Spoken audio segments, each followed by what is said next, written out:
Welcome everyone to Comprehensive Future's first ever webinar. Absolutely delighted to have you all here. I think you're wonderful. It's a really warm evening out there. You could have been doing other things. I won't say better things, you could have been doing other things. So tonight the theme is a relic of the past, time to phase out the 11+. We've got 4 cracking speakers. I'm really excited about this one. I'm going to introduce each of the panel. They're going to get about 5 minutes. Please type your questions in the chat box on the right-hand side of your screen. And we will try at the very end, once the speakers have said their bit, to field the questions, and we'll just do our best to cover as much as we can and as representatively as we can. So I'm going to kick off now. So the first speaker will be Fiona Miller. And Fiona, I think everybody knows, needs very little introduction, a well-known garden journalist, also education campaigner, former chair of Comprehensive Future, if I may just pop that one in, and author of Best for My Child, Did the School Markets Deliver? Okay, and that'll be our first speaker. And then we're followed by Dr. Gavin Morgan, Vice Chair of the British Psychological Society, quite a title here, Division of Educational and Child Psychology.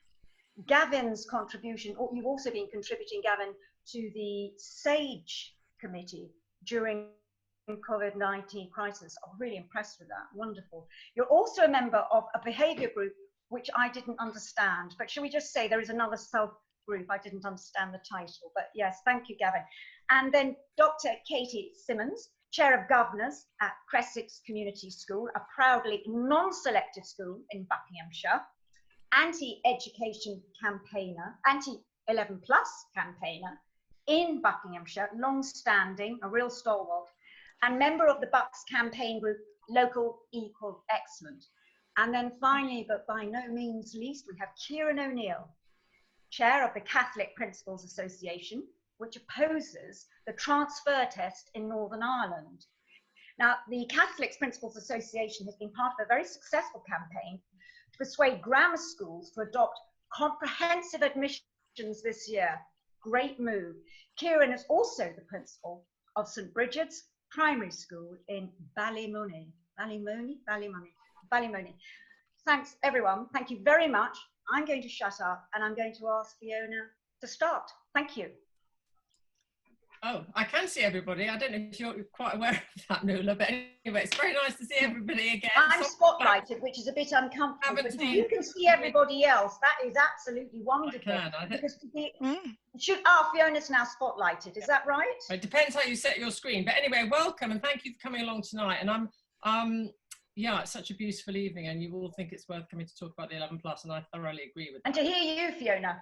I don't think so. I mean, I doubt very much people are going to hear me say much that they haven't heard already. And also I can see from the other speakers, and I haven't met all of them, that they all have great expertise in particular areas of how selection works in practice, either at a local level or in terms of the effect on children, and in terms of Northern Ireland, which I did once go to Northern Ireland and made a film about the transfer test with Chris Woodhead, so that experience is still very much etched on my mind. But I wanted to just sort of set the scene slightly, because I'm not as involved day to day in the campaign. I'm still writing about education, I'm still a school governor, but I'm very lucky to be a governor in a part of London that is fully comprehensive. And I went to school in the same borough myself 40 years ago, and it was a selective system then, and that was that experience that led me to feel passionate about this issue. I did go back and look through some of my past speeches on the issue of the 11+, and I do feel that we've been, that we have gone round the same arguments quite a few times. And I think that the current global and political situation is a bit of a curse and a blessing. It's a curse because we've had 4 years dominated by Brexit, not much to say about education. And just as that was sort of fading away, we got COVID, and now everybody's preoccupied with that. But at the same time, what's happened as part of the pandemic is we've seen the sort of glaring inequalities in society writ large. And we all know that at the heart of those inequalities lies the school system. So I think it presents us with, I mean, if people are going to talk about building back better, one of the things we've got to talk about are the structures of our school system and the way that impacts on equality. And to a lesser extent, I think the recent Black Lives Matter campaign has also been very helpful. And I say that as a governor partly because it's brought a renewed focus on some of the data about individual groups' attainment and aspirations. And we know that the grammar school system, again, is discriminatory in that way. I've also spent quite a lot of the lockdown reading about the history of education, and it's so interesting to see us go round the same arguments again and again, but we always end up back at the same point, which is that the system is organised to give the best opportunities and the greatest resources to the children who already have the most. I'm thinking primarily about the private schools here, but there's no doubt that the grammar schools sit at the heart of that hierarchy, which we can never quite get rid of. And even in spite of the unfinished comprehensive revolution, we still have 163 grammar schools in 25% of all education authorities. And obviously the problems are most severe in areas like Bucks, which I know Katy's going to talk about. But even if you've only got a few grammar schools in a partly selective area, you introduce the idea of rejection for all the children who don't get into that school, and a second-class education for some. And you set in train this sort of lavish 11+ tutoring industry, which only impacts the better off families.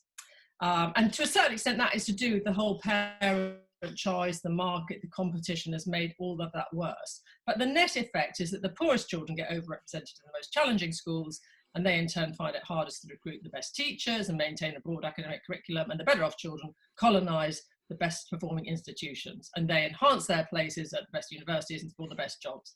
And that brings me to today, because there are no good arguments for selection unless you're explicitly in favour of an elite education for a small section of the population. And I think the political challenges we face there are quite extreme at the moment, because nothing Boris Johnson has done or said about education suggests he's A, got more than a passing interest in schools or cares deeply about social cohesion or equality, but his words and deeds do seem to suggest that he is an out-and-out elitist who doesn't even bother to put a gloss on his core instincts. So I'm going to quote you from what he said in the 2013 Margaret Thatcher lecture, when he set out quite explicitly why he believes in elite education. He talked about violent economic centrifuge operating on human beings who are already very far from equal in raw ability, if not spiritual worth.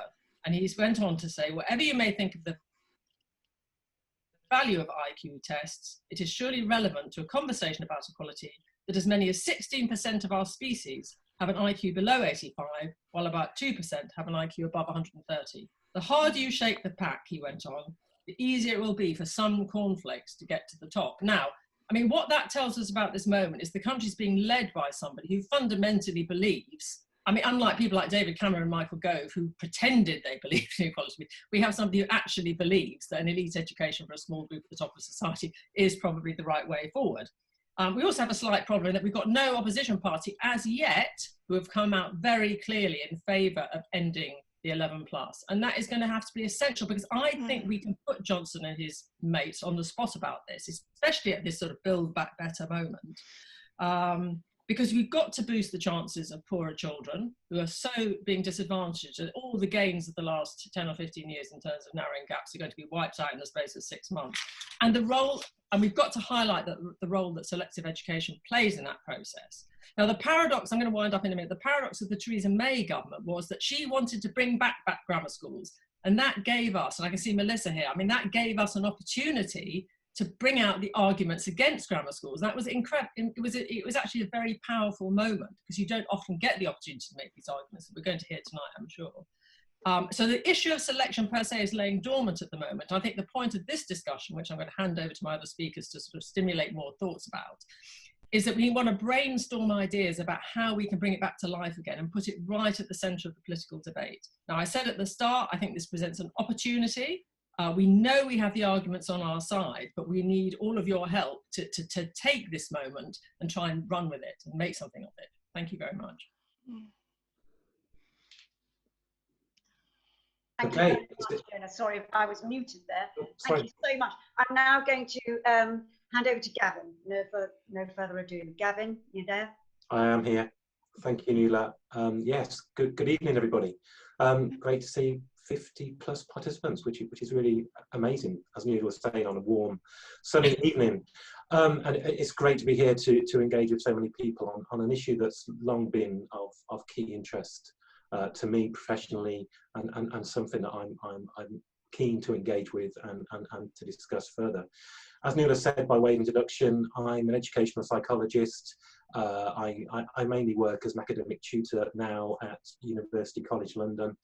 And for the past 3 or 4 months or so, I've been invited to become part of SAGE subcommittees, SPI-B, being the subcommittee in particular that I contribute to, which is, I can't remember the title, something to do with pandemics and influenza, but essentially the B stands for behaviour. So I'm there as a behaviour expert. More readily that comes to me as a psychologist.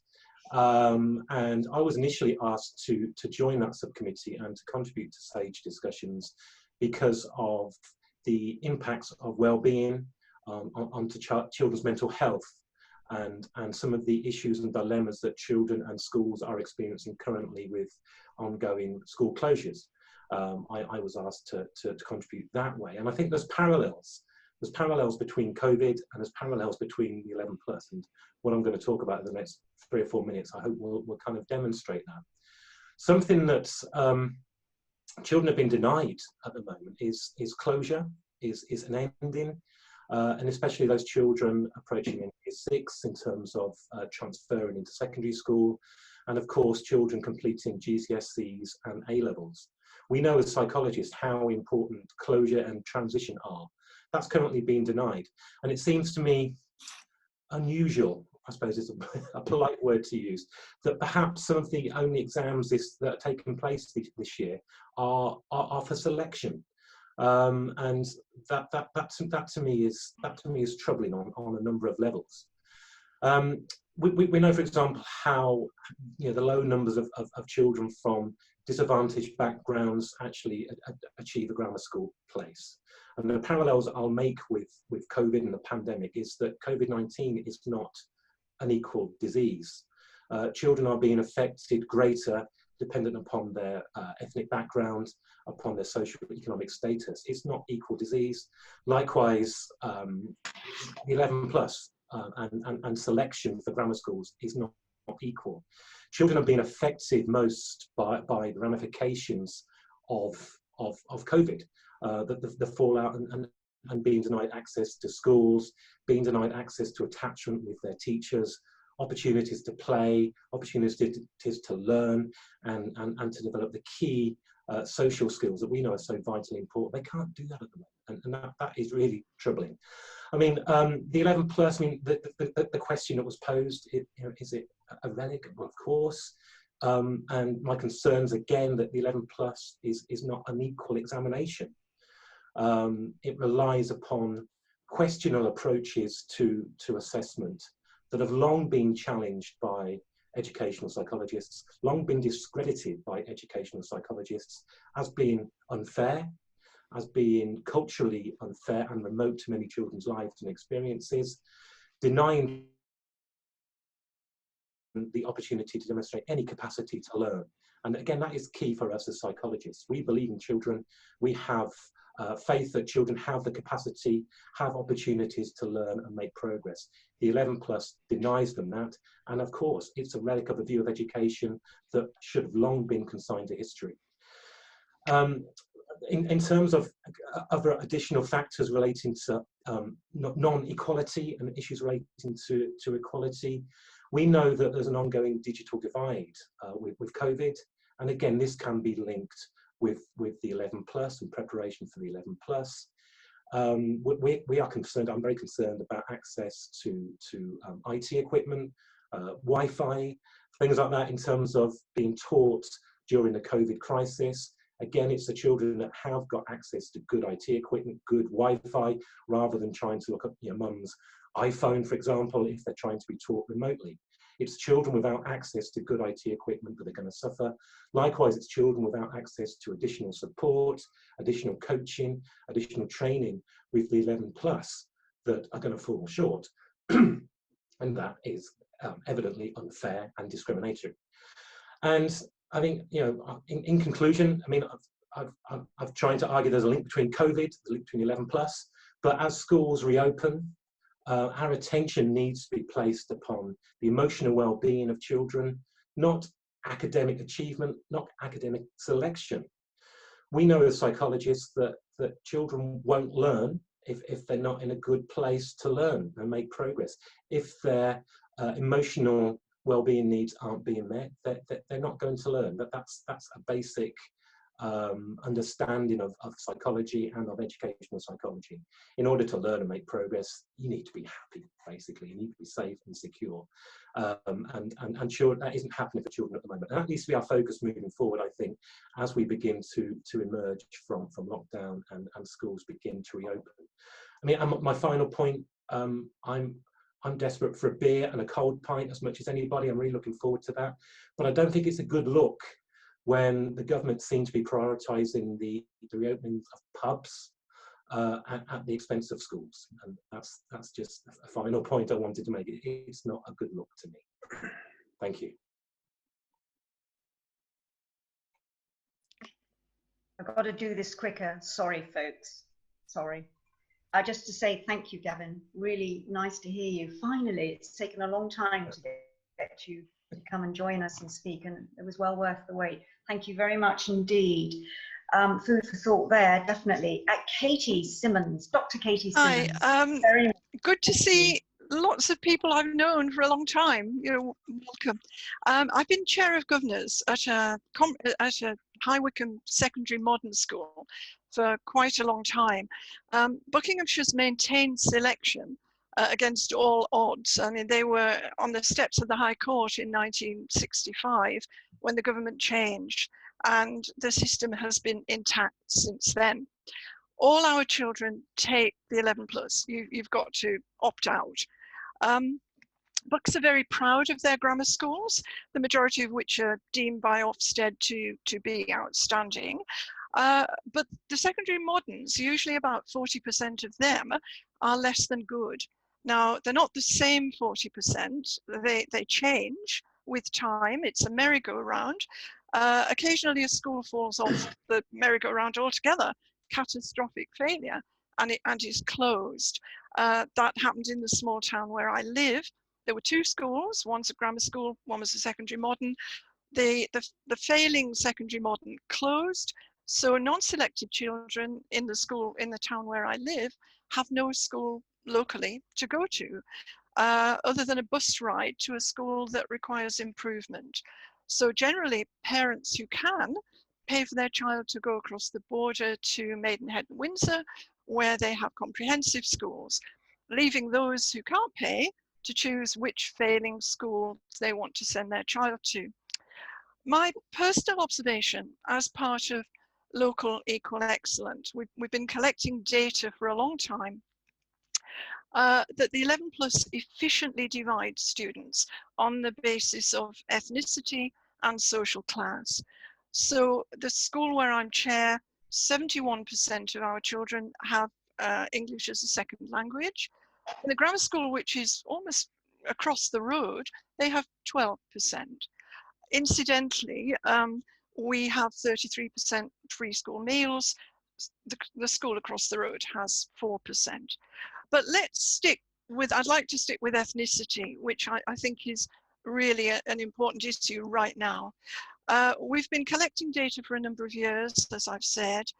The data shows unequivocally that the selective system in Bucks is underpinned by clear and substantial bias against children from certain ethnic groups.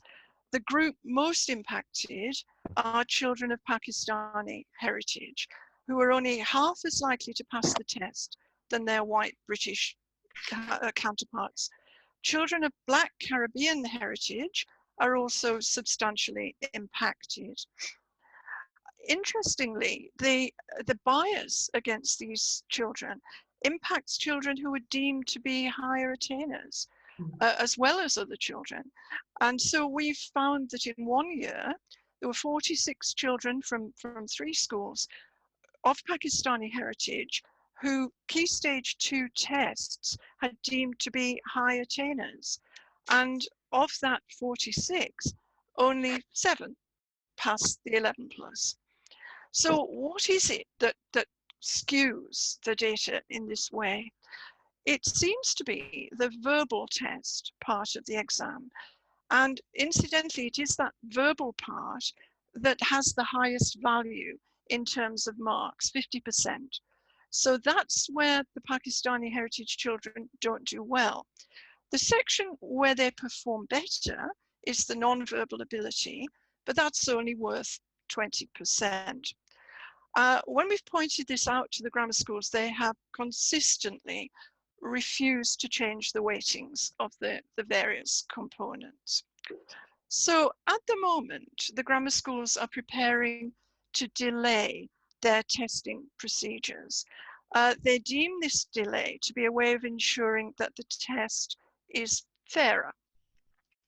In our view, no amount of delay can make the test fair. The outcomes speak for themselves. So we have written to the Bucks Grammar Schools, putting it to them that this is their Colston moment. And it's a time when they might want to look at the outcomes again and put themselves on the right side of history. We didn't quite say check your privilege, but that's what we meant. We have called upon them at this Colston moment to make the changes necessary to ensure fair outcomes. We've said, seize the moment now. This is a good moment when people are becoming more aware of the systemic discrimination, which you, grammar schools, are equally guilty of. But I'm sorry to say that so far, there's been no sound of a splash as the 11 plus hits the river. But we are currently, in dialogue with them, and we do feel this is a good moment for a press release and for making our point. So in a sense, I feel more than usually that there is a moment here that we can seize. Katy, thank you so much. I'm really excited that we have brought in a really important issue here of institutional racism in these systems. Absolutely delighted. I know it's topical. I don't want to kind of get on a bandwagon here, but I'm very excited about that new angle of argument, and I would be absolutely delighted to support you in any way with our own campaign. And Joe, I know, will help me to do a press release supporting you. I will move on quickly now, but we need to talk about that. Thank you very much indeed, Katy. And Kieran, finally, thank you so much for your patience, Kieran. Thank you. Good evening, everybody. Welcome from sunny Northern Ireland. It's been quite a surreal experience over the last number of months, and with the school closures and with COVID, and it's been very difficult to manage our school settings as principals and as managers and leaders in the schools, as well as trying to maintain the campaign that the Catholic Principals Association have been backing now for over 10 years in terms of calling for an end to the transfer tests in their present form here and academic selection. To give you a little bit of contextual... Kieran, can I ask you to turn up your mic a bit? I beg your pardon. And it could just be that it's me, but if I'm having difficulties, it could be other people are too. If there's any volume you could turn up there. My apologies for interrupting you. It's too interesting to miss. Okay, that might be better, is it? Nope. Any better?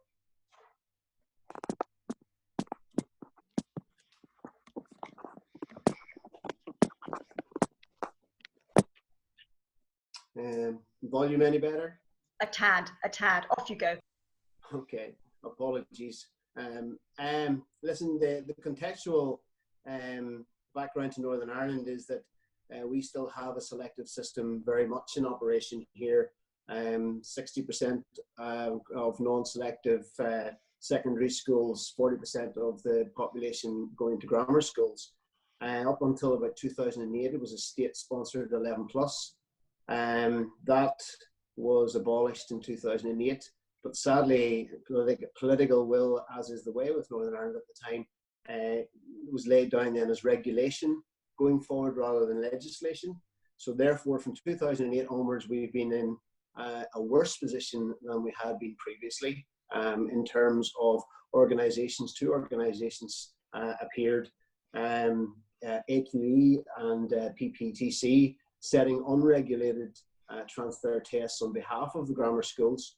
Very much a system whereby the children who were sitting transfer on an annual basis were required to sitting all of the tests. Were going to maybe 5, maybe 6 Saturdays in October, November, and into December to be able to sit those tests in the unfamiliar surroundings of the post-primary grammar schools who were setting the tests. The difficulty is that that has obviously led to lots of issues with regards to localized issues in terms of many children who live in local areas not being able to get into their own local post-primary schools and having to travel out of their own local towns and their local places to be able to get to school. Politically, I guess, as with everything in Northern Ireland, the two strands being particularly, we have a minister at the moment from the Democratic Unionist Party who is very pro-academic selection and reintroduced legislation and regulation in 2016 to allow primary schools to be able to facilitate the unregulated tests and to start coaching and supporting and preparing, when in the past that wasn't the case. It's obviously led to lots of us as a Catholic Principal Association. We're a body of approximately between 250 and 300 primary and post-primary schools in the Catholic sector, very much calling for an end to academic selection in the Catholic sector, but academic selection and the transfer tests in their entirety. In terms of success in the last 10 years, our campaign has led across Northern Ireland a lot of localised amalgamation and move away from grammar schools and from academic selection to all ability post-primary grammar schools. That's been very successful in about 5 or 6 different pockets across Northern Ireland. But those bastions of academia, those grammar schools still exist. In the present climate, we maintained that because of the lockdown and because of the pandemic, we saw this not necessarily as an opportunity to further our gains, but a timely response at the time to be able to outline to the grammar schools at the moment that actually they needed to reflect on the current situation. We were in a position at the moment whereby our year 6 pupils, that would be year 5 in UK, they would be out of school for the best part of about 4 months of missing out on face-to-face teaching, with no guarantee moving forward for September that it would be anything else other than maybe part-time blended approach in terms of their education. So the amount of face-to-face teaching that those children are going to miss, with all the best will in the world, leads to a lot of disadvantage with regards to those children. Already alluded to by a few of the earlier speakers, social disadvantage really exacerbates this issue with regards to many of the children.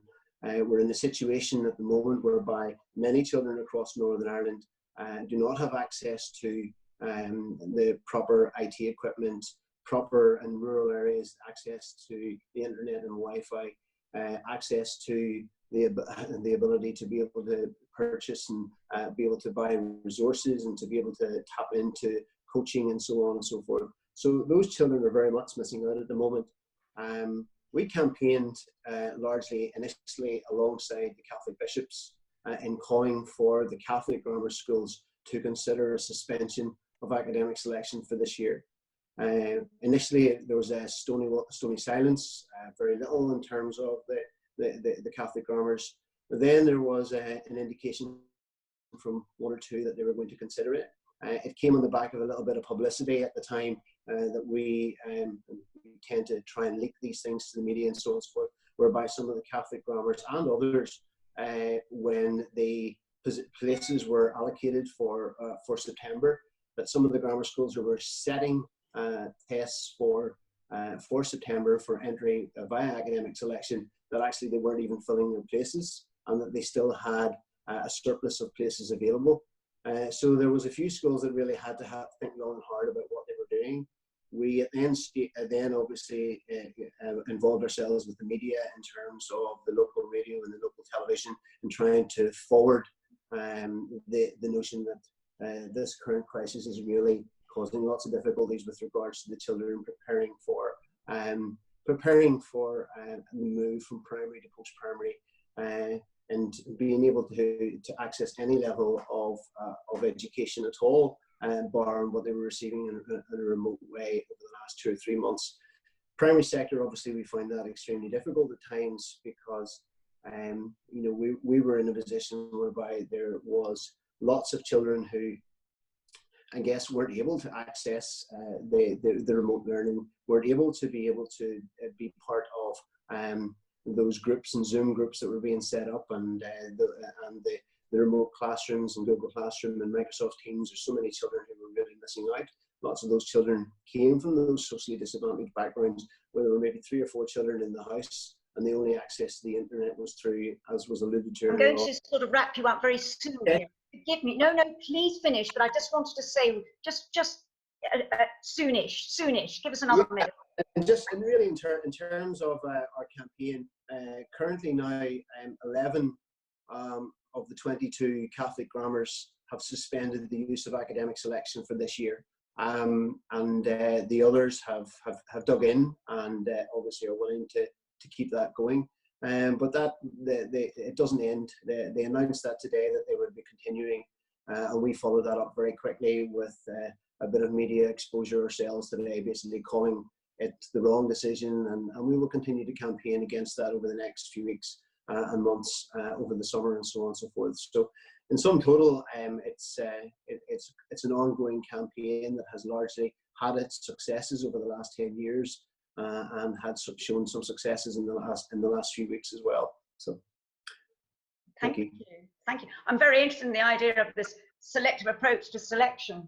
When it suits them, when they can't fill their places, they're suddenly more willing to consider bunging with the test. So that's really interesting, isn't it? Yeah.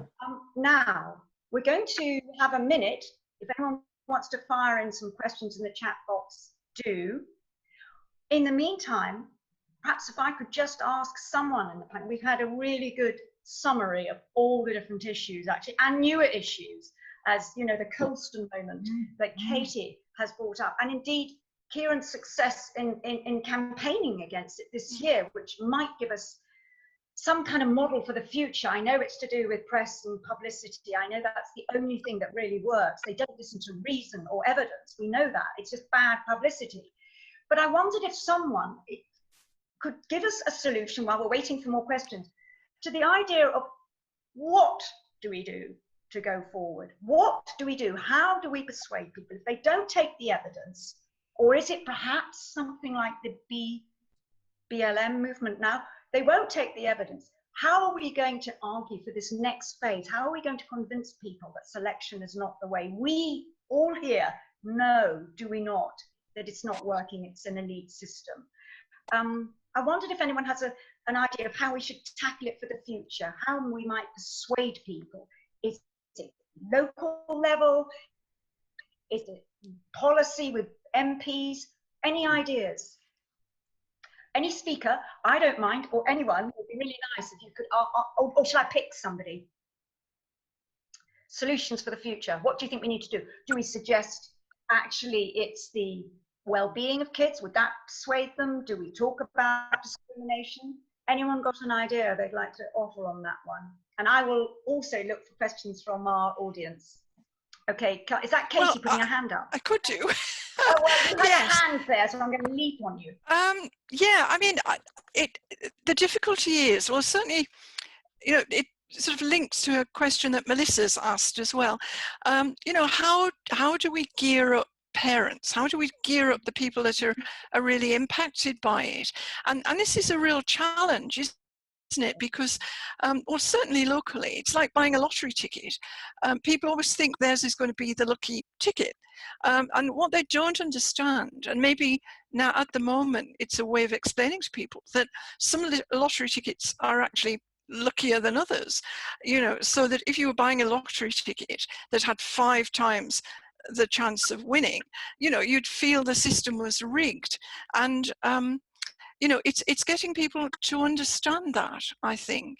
So in some way, linking it to the current situation is really important. I mean, I've always felt that a legal challenge would be the way to go. But again, that has proved difficult because families are reluctant to put themselves in the frame, but they may be less reluctant now. Now it's become an issue that everybody is aware of.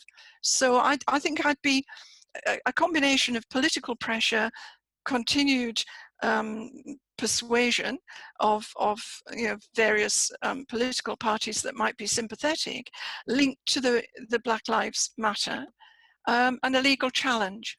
Yeah, thank you. For some reason, everything's gone on my screen, but I know that Jill Hargreaves, everything has disappeared from my screen. Is someone sharing? Someone is sharing their screen with me, and I am, very interestingly now, I've lost you all. But I know Jill Hargreaves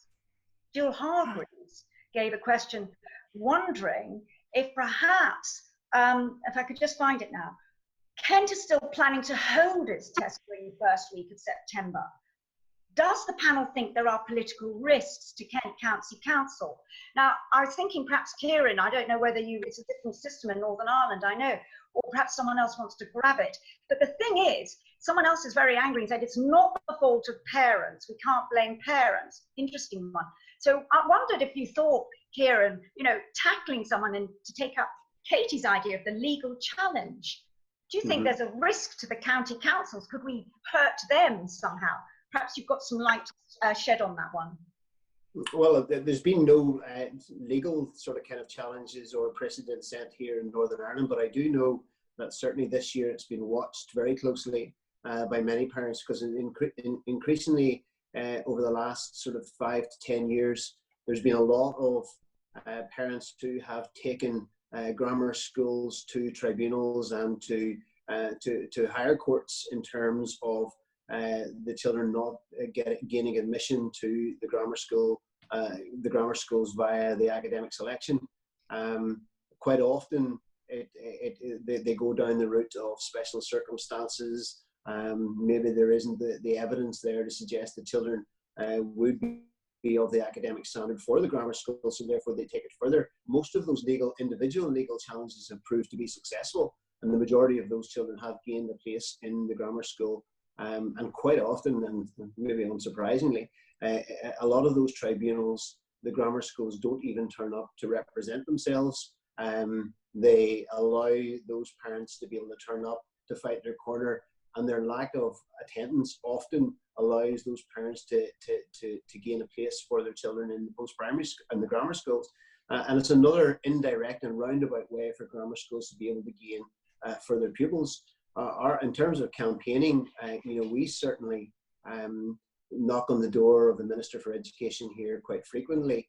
Unlike Gavin, very, very frequently do I ever get invited on to any boards or any ad hoc committees to be able to sort of kind of support at that level, because we ask too many questions and we challenge too often. But we're always there banging the door. We have a select committee here for education that keeps the minister to account. We often would meet with the select committee as well in terms of academic selection, transfer, and so on and so forth. We're constantly banging the social disadvantage. We're constantly banging the fact that children who just do not have the wherewithal to be able to support their way through to grammar schools because of that social disadvantage. And there are many capable children in that bracket who just do not get a place in the grammar school because parents financially don't want their children going there because they can't support their children because of the financial implications of grammar schools. They see it as a generational thing. No one from our family ever was able to go there, so therefore there's no interest. And I suppose it's trying really to be able to get that groundswell of opinion and that parent body across the counties in England to be able to build up that groundswell of opinion against academic selection and transfer. And that's one of the successes that we've had in a lot of local areas here.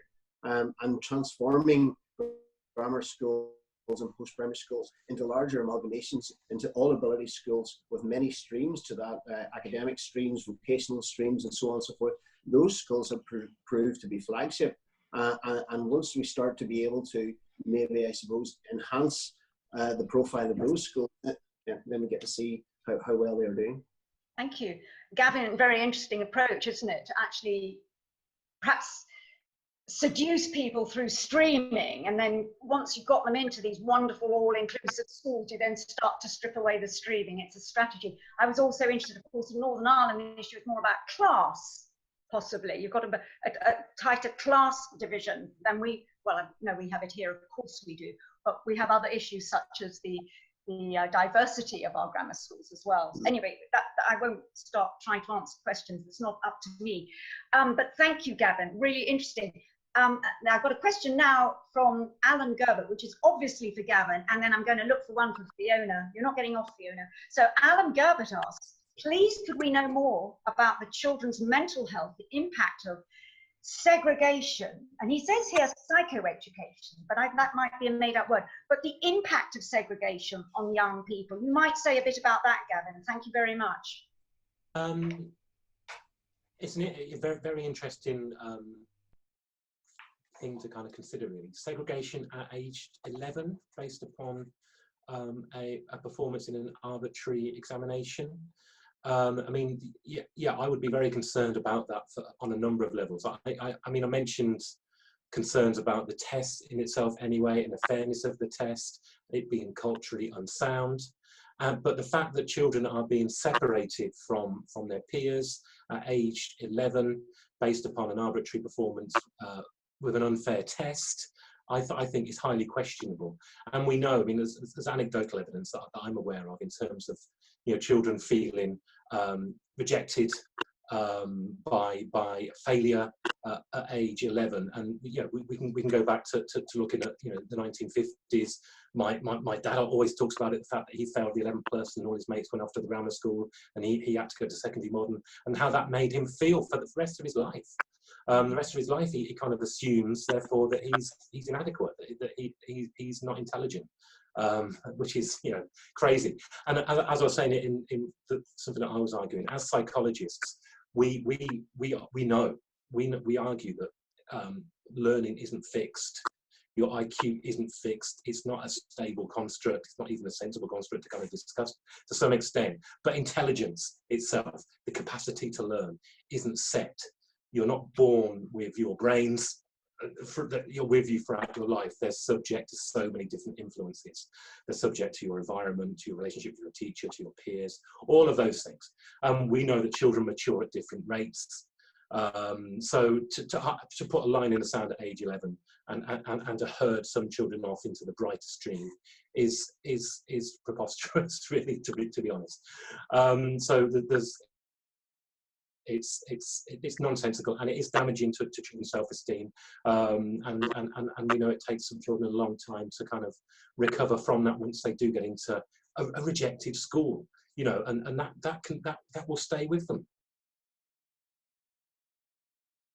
for the rest of their school career. So the damage done at age 11 to the failures of the 11 plus can be quite profound. These kids that get selected were also seen to be damaged by not having more inclusive education. And you and I would know it. Yeah, prove it. Just to conclude what you were saying earlier about, we might have a chance here. We might have a chance again. You know, that there may well be some positive things that we can reflect on in terms of recovery from COVID. And one of the things I'm hoping is that we've got an opportunity now to really put well-being, emotional well-being, children's mental health at the forefront as we recover. I mean, I wrote an article for an opinion piece for the Observer over the weekend, and I argued that point there, that we're going to find a lot of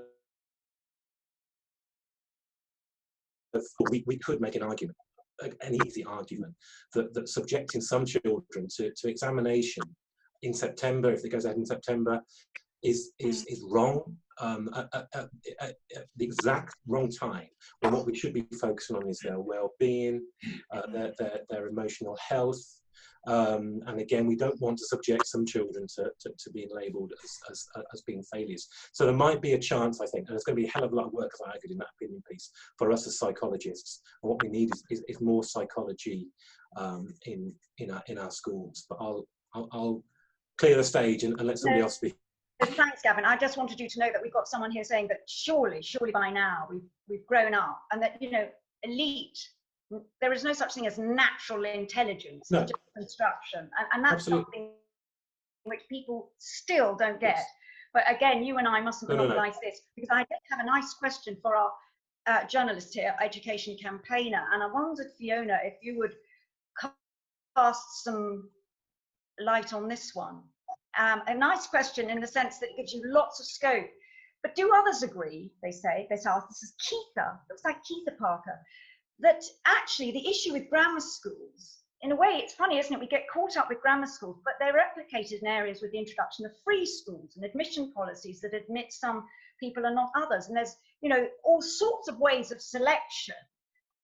And we wondered if perhaps, you know, these inbuilt areas are creating divisions and wide systems.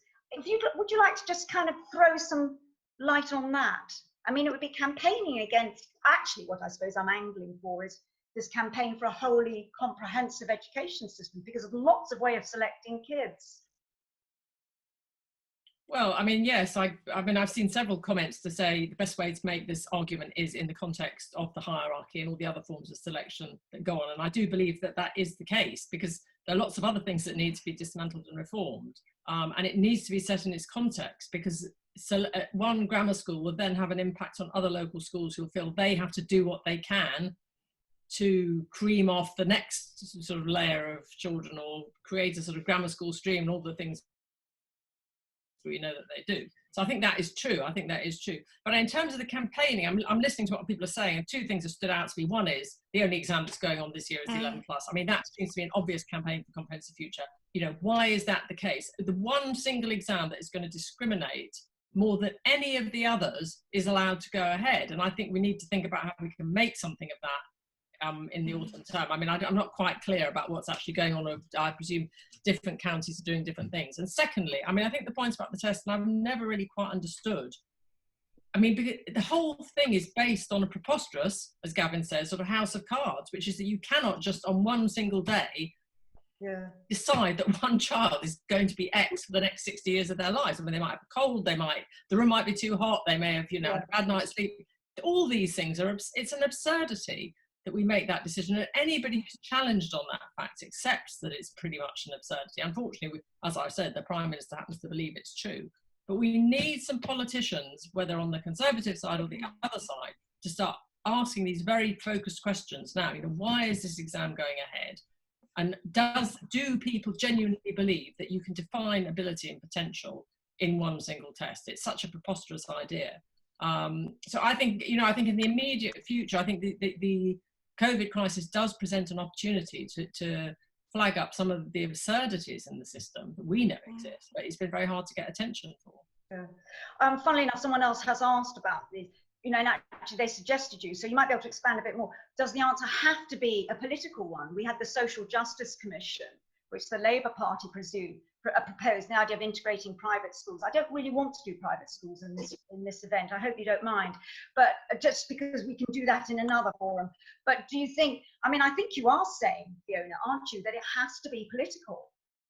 You know, that the only way to do it is to tackle it through MPs. You're looking puzzled there. But well, I mean, the fact is, this is an area that needs legislation. It's not an area where you sort of change hearts and minds and things follow on automatically. You do need.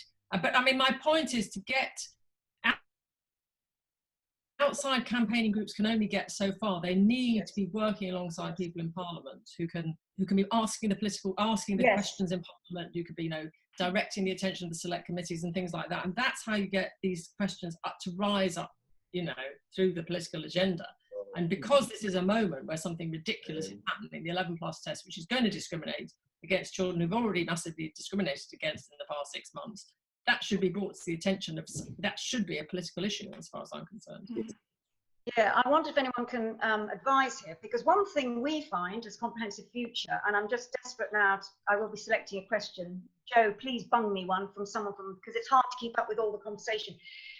We find at Comprehensive Future, and Fiona, you'll know this, I'm sure, from your own day, it's absolutely impossible to get a Labour MP to nail their colours to the mast and come out against the 11 class. So what's the answer? Anyone got a really brainy idea? It doesn't have to be Fiona, but that is something that's a real issue for Comprehensive Future. We find it really hard. We would like to make inroads with Labour policy, but it's really difficult to get a Labour member. You know, the Labour Party has never grasped the nettle on this one. Not really, not even in 1966, 65. But so anyway, that's something for us to tackle, and I can hear the challenge, Fiona, but it is a real problem for us. I'm just going to look through now. Make a Blue Britain. Are you Tory one? Okay. Oh, all right. Okay. Is anyone else? Could anyone else throw me a question? Anyone else like to suggest something? Otherwise, I'm going to find one. How do you do that? How do I do what? Ask a question. Yeah. Please write it in the chat box. Oh, well, I've done that 3 times. Who's that? And I'll look out. That's Mick. Mick. It was to Fiona, actually. Right. No. Yeah. I think she's on the money, so to speak, and she talks about the hierarchy, and she wasn't quite sure what that was. And I was wondering what she might mean by that. She talked about Boris Johnson and the hierarchy. It gets in the way. Yeah, I mean, I think the point I was trying to make is that every time, whatever reforms we've had to the English school system in the past 200 years, it has left a hierarchy in place, which ensures that the children who've already got the most get the most lavished opportunities lavished upon them. And even the reforms of the last 25 years haven't fundamentally changed that fact. And that is what's become most apparent during this COVID crisis, because we've seen the children who've got the good secondary home learning environments have been able to get on with their streamed lessons or whatever, and the ones who haven't, some of them haven't done any work at all. I mean, I know that from the schools where I'm a governor. So I think that is out there in the public mind at the moment, that it's a very discriminatory system, and it's an unequal system. And this is something else that's just going to layer more inequality on the existing inequalities. And that's why it's a moment that, you know, if we could find a way to break it through, we could break it through. I mean, maybe it's a question of getting some of the kids in these selective areas who just simply haven't done the work to do the test in October or September, whenever it is, just to speak out publicly about how they're being. Maybe there isn't a legal challenge. I don't know, because you've got to get people on the ground. People like Katy would know more than me about that. But it seems to me a moment of high unfairness. And if Comprehensive Future can't, you know, use it somehow, that would be a wasted opportunity. Yeah. No, I'm also, the other thing that's come up in some of the questions, and obviously I'm trying to juggle all of them, is that the tests that don't, Katy's point about the verbal reasoning paper being one that is particularly discriminatory, I don't know whether that would be something that would be, you know, if you can find an angle to do a legal challenge on the unfairness, but the verbal paper might be one. I noticed someone was saying that in Northern Ireland, and Kieran, you might be able to help us on this one, that in Northern Ireland, apparently the paper is weighted more towards numeracy. Perhaps you could advise us a bit on what goes on in your paper in Northern Ireland, and why apparently it's slightly fairer. I'm finding this one hard, but it could be someone's misinformed. Perhaps you'd enlighten us? Well, slightly fairer. I don't know, they were saying there's more numeracy in it. And apparently you've managed to get a more representative intake of grammar schools. Yeah, there are 2 sets of tests with 2 unregulated sets of tests for 2 different bodies. One for the controlled sector, which is largely Protestant grammars, and one for the Catholic sector, which is largely the Catholic schools. One is, they're both literacy and numeracy tests. The Protestant grammars, you do it over 3 Saturdays, so you do 3 literacy, 3 numeracy tests over a period of Saturdays, and they take the best 2 out of the 3. And the Catholic sector, it's 1 Saturday with a subsidiary day in case something goes wrong. It's literacy and numeracy. It's multiple choice, the other one isn't. So the children are preparing for tests that are unregulated. In the view of sort of kind of those who would be more in the know with regards to how these assessments are set up. they're not necessarily always guaranteed to be aligned to the national curriculum. They do make attempts to, but there's no guarantee. In years gone by, some of the literacy has been certainly at a much higher level, level 5 plus, and some elements of level 6.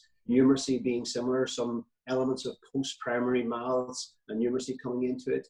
And then, of course, you're also having children who are preparing for a test that is a multiple choice style test, a very different style of test to have to plan for.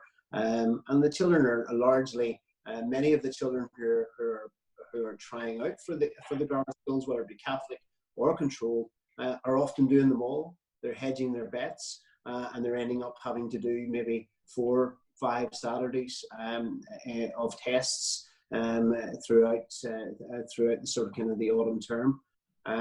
But this year, you know, we've already identified across Northern Ireland in our primary school sector that there isn't a set approach to the teaching of numeracy concepts and the teaching of literacy. Schools will do it in different ways at different times during different terms. So therefore, right across Northern Ireland, there will be children who will have maybe not covered certain concepts, whereas in other areas of Northern Ireland, they will have covered those concepts. And that will be a mix mash right the way across the province, coming right the way through to September time. And there's no way that 4 months of teaching is going to be, the gap's going to be closed in that short period of time with regards to preparing the children for selection. And that's, you know, and I do believe that this year, with the grammar schools who are applying ahead to do this, there's a greater chance this year that there's going to be a legal challenge from parents over children's ability to be able to access the right score to be able to get into some of the grammar schools. And they will argue that my child has been off school and has been their education has been compromised since middle of March, and I think there will be legal challenges this year. Thank you. I know people are anxious, and I want to stress this, and it has been an issue for us when we thought about, do we campaign about, to come to Fiona's point, cancelling the 11 plus. How do we argue for cancelling the 11 plus if we leave the way open for people to find a fairer 11 plus? So it's a real conundrum for us. But two things have come up from one of Melissa Ben and John Edmonds. I'm going to paraphrase. John quite rightly points out that we've tried legal, polite arguments, we've tried reason, and we give evidence, nothing works. And Melissa is saying, what about, you know, what can we do now since we are coming to the end of the webinar? To go back to an earlier question I asked, and I don't think I phrased it quite as succinctly as Melissa has, pragmatic ways for the way forward now. What can I ask each of you for something for a pragmatic way forward? And that's what they're asking. So I'm going to start with Katy. Well, phasing out the 11 plus, okay? Remember the second bit of the title, putting you on the spot. Time to phase it out. How do we start? I think that I come back to the Colston moment, really, that we have tried persuasion, we've tried, we need to do something more directly as an intervention. Now, you know, there is, you know, there's no statue, in fact, to topple, but there is an absurd, you know, the Burt view of the world, which has been toppled many years ago, really.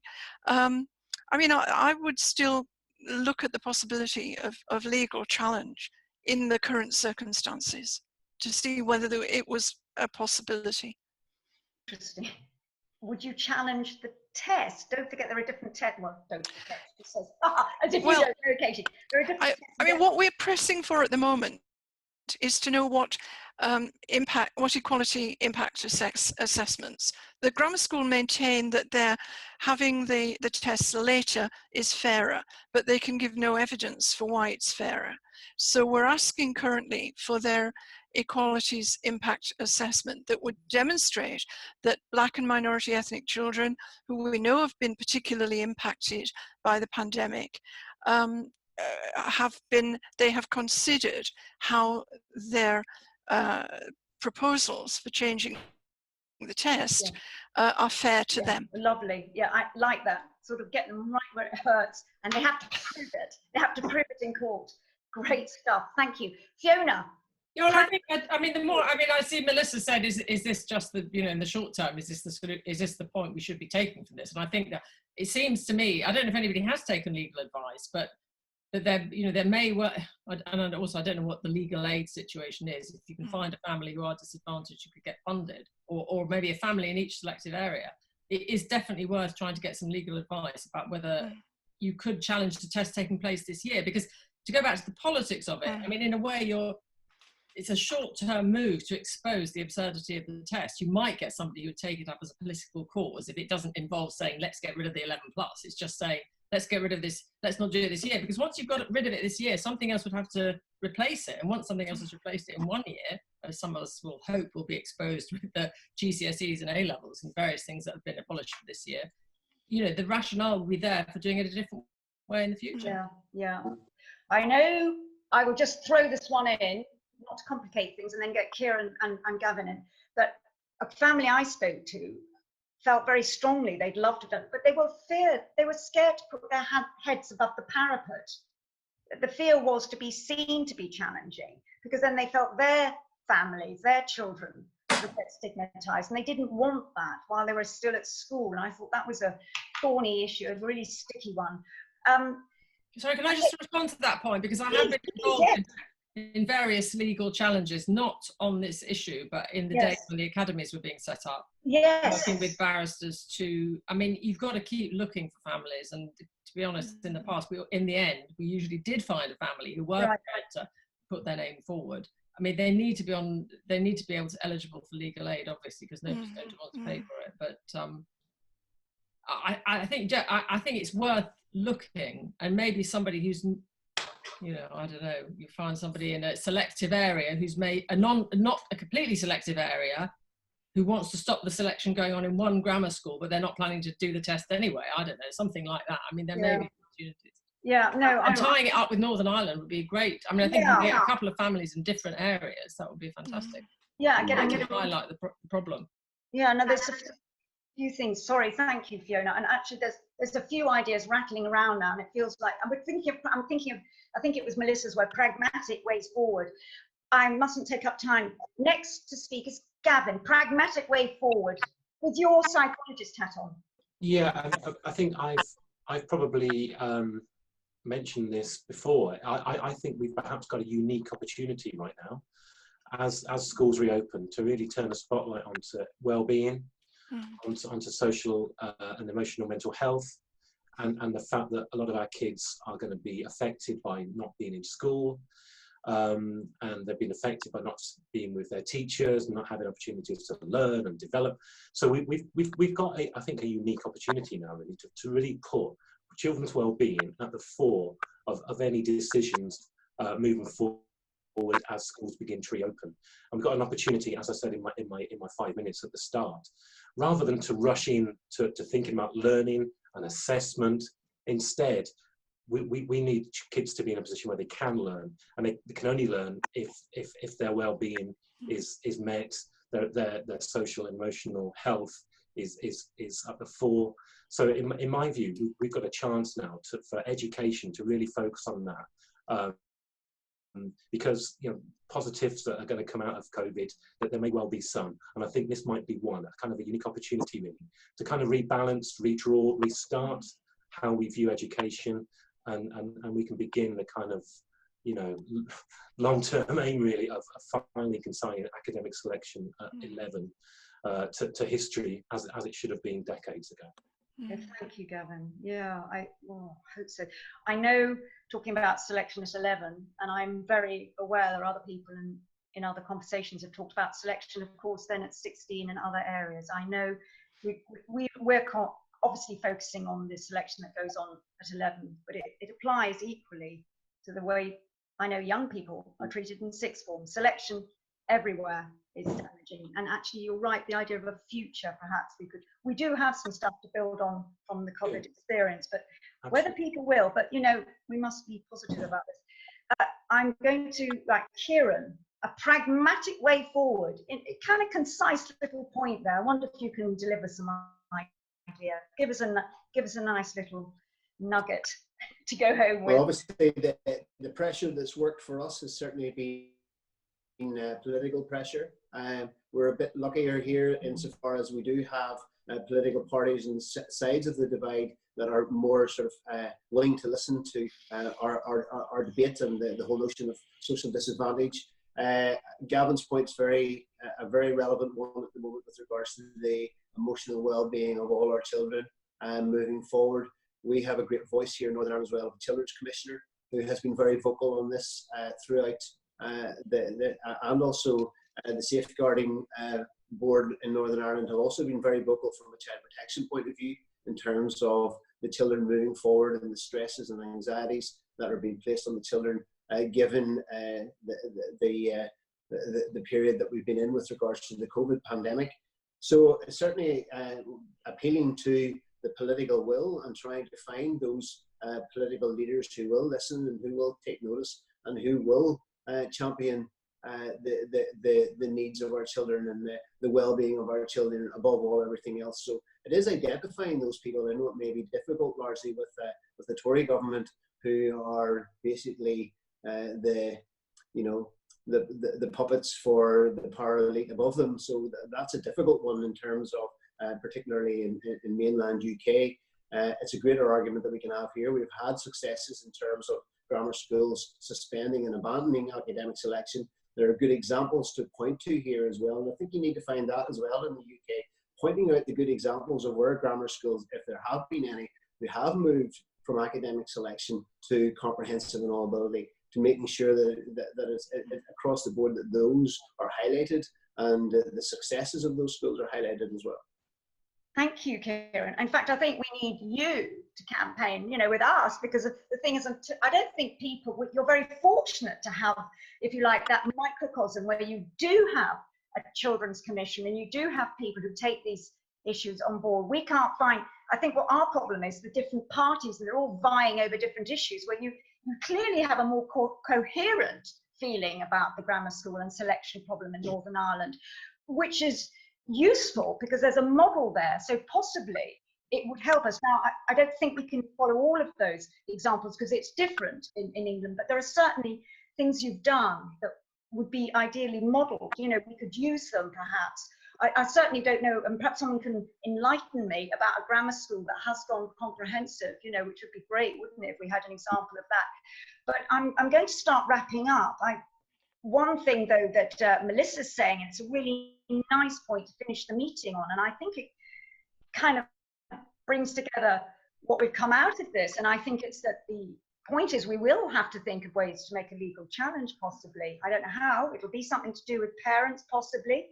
But one of the big things that's come out for me, and I think possibly it's the climate we're in, and that's not a bad thing, is this idea of a coastal moment. I was almost thinking, Katy, perhaps we should build our own statue to Bert and then organise a campaign, and we all put it down and we make sure the press are there to make the point. This is our statue.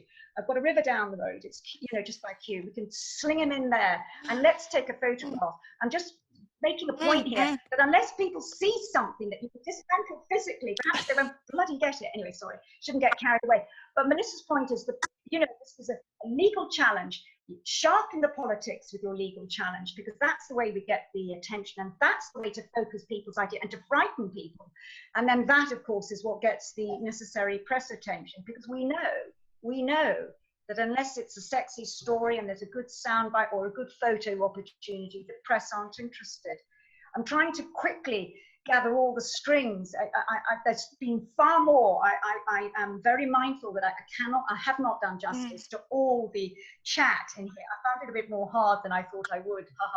I did not find it easy to navigate, but it has been a really interesting debate. I do feel we've come away with some ideas, and I do think we've had 4 really great speakers to contribute to a way forward for this. And I think the solution now is for us to think of legal challenges or ways we can integrate the arguments about discrimination on class and race in the 11+, and I think it's open to up.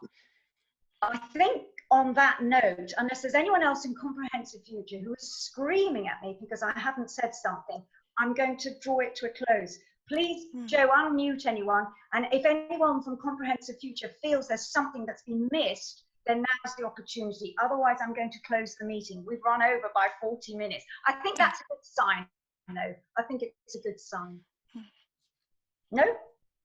Should we draw it to a close, everyone? Thank you.